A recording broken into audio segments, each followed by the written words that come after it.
Welcome back to another episode of James Bond First Watch, and today we are tackling the last Roger Moore movie, A View to a Kill, and this one was kind of like I was nervous for. Didn't hear great things. I heard this could be like people's one of the least favorites Bond movies, and so I was nervous about that because I love Roger Moore. I feel like he is my Bond, so I was nervous going into this movie.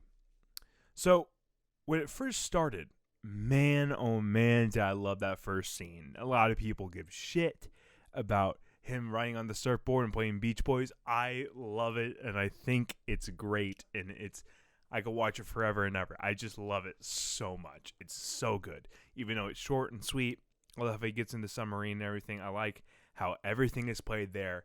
And when I got to that point, I was like, yes, we're getting a good James Bond movie. And then we got the worst Bond song ever. And I've seen all the way up to View to a Kill. I like at least them. I could probably listen to them. But this one, man, is awful. And I just don't like it. It's not eventful. The lyrics are bad. The beat is so messed up. It's weird. It's a really weird beat. There's only one part I like in the song. But overall, this one doesn't feel like a Bond song. It feels like an 80s pop song gone wrong. That is bad. You don't want that in your movie, and they did. And I hear a lot of people love this song, and I just don't care if you love Bond and you love everything they do, fine. But this song sucks ass. It is the worst. People give shit for writings on the wall. Are you kidding me? Are you kidding me? This song is the worst, bar none, so far. Okay, so this is kind of embarrassing because at the time of recording this, I was beyond pissed off, and I just kind of hated everything besides the opening scene, and it turns out that I freaking loved this song. I was wrong, but I thought it would be fine to leave this in, but just my stupid ass randomly off and not giving it a chance, well, my mind has changed. I really actually love this song. We dance into the fire. That fatal kiss is all we need. Dance into And then the whole movie in general, it just falls flat in so many ways. To the action scenes not being eventful and just kind of forgettable. A villain that is not a good villain and you're not looking forward to. And I do like Christopher Walken. I liked him, and I was like, wow, Christopher Walken's in this? I wish he wasn't, because it was just not a good villain. He wasn't fun to watch or interesting. It was stupid. And then you got Mayday, played by Grace Jones, and I tell you what, man, it was just awful to watch. Couldn't act. Just couldn't act. And it was just like, it was weird. There was a reason they kept her silent for most of the movie. And then, of course, we always have to talk about the Bond girl. Wow, the Bond girl's super uninteresting and don't really care about it that much because the Bond girl is just stupid to a T. Even screaming every damn moment of this freaking movie, just screaming all the time. You're not helping anyone by screaming. All you're doing is screaming and not helping anything, which is just stupid. It's just stupid.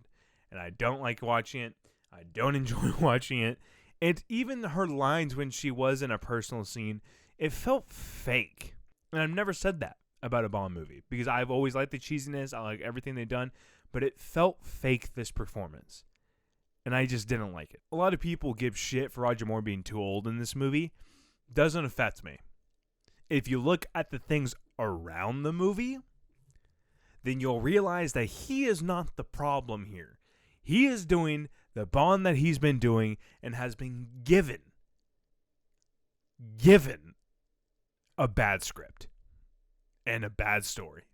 And it's not enjoyable to watch. This movie hurt me so much because what it did to my Roger Moore and his last movie. This movie is atrocious. When you fall so flat on this movie, there's nothing you can say about it. It just didn't work for me. I don't understand how it could work for others, but good for you.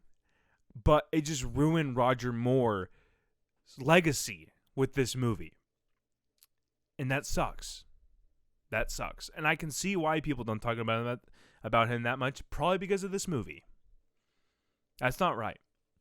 That's not right. You should remember someone for the legacy, not every little wrongdoing they do. And it just hurts. Just hurts.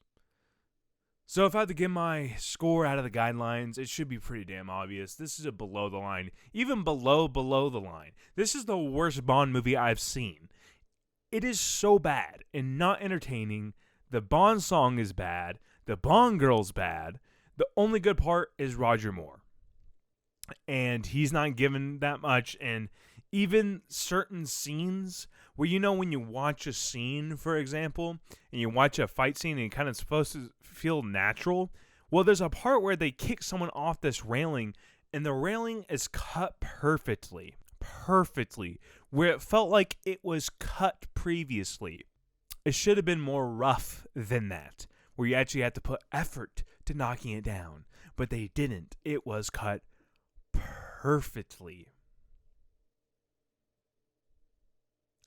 People skydived, jumped off cliffs,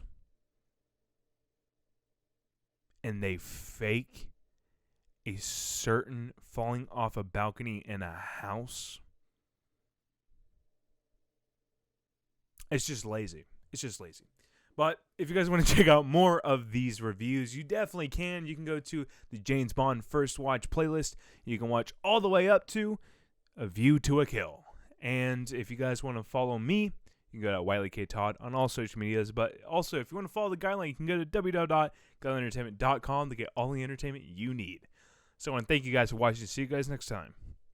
Goodbye.